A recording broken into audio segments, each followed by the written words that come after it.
നമസ്കാരം. പ്രായഭേദമന്യേ പ്രേക്ഷകരുടെ മനസ്സിലിടം നേടിയ താരപ്രതിഭയാണ് മോഹൻലാൽ. വർഷങ്ങളായി പ്രേക്ഷകരെ വിസ്മയിച്ചുകൊണ്ടിരിക്കുന്ന താരം ഇന്നും തന്റെ അഭിനയസഫര്യ തുടരുന്നു. മോഹൻലാൽ സിനിമകൾ കാണാനുള്ള മലയാളികളുടെ ആവേശം ഇന്നും ചോർന്നുപോയിട്ടില്ല. നടനായും സംവിധായകനായുമെല്ലാം അദ്ദേഹം മോളിവുഡിന്റെ അഭിമാനമായി നിലനിൽക്കുകയാണ്. ഇപ്പോഴിതാ പൃഥ്വിരാജ് തന്നെ അത്ഭുതപ്പെടുത്തിയ സംവിധായകനാണെന്ന് പറയുകയാണ് മോഹൻലാൽ. ഒരു മാധ്യമത്തിന് നൽകിയ അഭിമുഖത്തിൽ സംസാരിക്കവെയാണ് അദ്ദേഹം പൃഥ്വിരാജിനെ കുറിച്ച് വാചാലനായത്. പൃഥ്വിരാജിനൊപ്പം വർക്ക് ചെയ്യുക എന്നത് ശ്രമകരമാണെന്നാണ് അദ്ദേഹം പറയുന്നത്. എന്നെ അത്ഭുതപ്പെടുത്തിയ സംവിധായകനാണ് പൃഥ്വിരാജ്. അദ്ദേഹത്തിന് എല്ലാം അറിയാം. പ്രധാനമായും ലെൻസിങ്ങിനെ കുറിച്ച്, എക്യുപ്മെന്റ്സിനെ കുറിച്ചും ആക്ടേഴ്സിനെ കുറിച്ചും ഒക്കെ അറിയാം. സീനിൽ വേണ്ടത് ലഭിക്കുന്നത് വരെ ചോദിച്ചുകൊണ്ടിരിക്കും. വളരെയധികം കമ്മിറ്റഡ് ആയ സംവിധായകനാണ്. അദ്ദേഹത്തോടൊപ്പം വർക്ക് ചെയ്യുക ശ്രമകരമാണ്. നമ്മളെ തന്നെ സറണ്ടർ ചെയ്യണം. ഈഗോ ഇല്ല. കഥാപാത്രത്തിന് വേണ്ടി ടേക്കുകൾ ചോദിക്കും. ഈ സിനിമ മുഴുവൻ പൃഥ്വിരാജിന്റെ തലയിലാണ്. അത് ഫ്ലോപ്പ് ആകാൻ പറ്റില്ലെന്നും മോഹൻലാൽ പറഞ്ഞു. അതേസമയം പ്രേക്ഷകർ ഏറെ കാത്തിരിക്കുന്ന ചിത്രമാണ് എമ്പുരാൻ. അതിനാൽ തന്നെ ചിത്രത്തിന്റേതായി പുറത്തെത്താറുള്ള വിശേഷങ്ങളെല്ലാം വളരെ പെട്ടെന്നാണ് ശ്രദ്ധിക്കപ്പെടുന്നത്.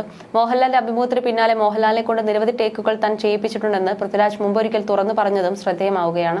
ചില സമയത്ത് ലാലേട്ടനെ കൊണ്ട് 17 ടേക്കുകളൊക്കെ ചെയ്യിപ്പിച്ചിട്ടുണ്ട്. ലാലേട്ടന്റെ കുറ്റം കൊണ്ടല്ല, മറ്റു കാരണങ്ങൾ കൊണ്ടാണ്. അപ്പോഴൊക്കെ അസിസ്റ്റന്റോ കൂടെയുള്ളവരെ 17ാമത്തെ ടേക്കായി എന്ന് പറയും.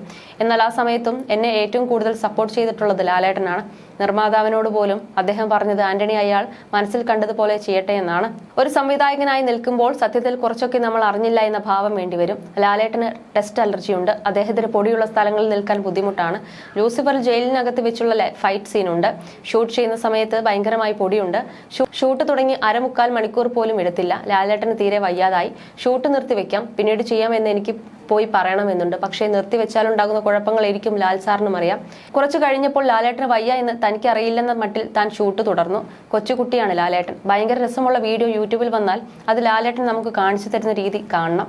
വീഡിയോ കാണിക്കുമ്പോൾ പലപ്പോഴും ഞാൻ ലാലേട്ടന്റെ മുഖത്താണ് നോക്കുക. ഒരു ഷോട്ട് എടുത്താൽ സാർ, ഞാൻ ആ ഷോട്ട് ഒന്ന് കണ്ടോട്ടെ എന്ന് ചോദിക്കുമെന്നുമാണ് പൃഥ്വിരാജ് പറഞ്ഞത്. അതേസമയം 2025 മാർച്ച് 27-നാണ് ലൂസിഫറിന്റെ 2ാം ഭാഗമായ എമ്പുരാൻ റിലീസ് ചെയ്യുന്നത്.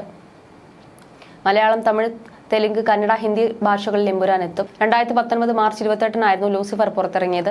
ലൈക്ക പ്രൊഡക്ഷൻസും ആശീർവാദ് സിനിമാസും ചേർന്നാണ് എമ്പുരാൻ നിർമ്മിക്കുന്നത്. ദീപക് ദേവ് ആണ് സംഗീതം നിർവഹിക്കുന്നത്.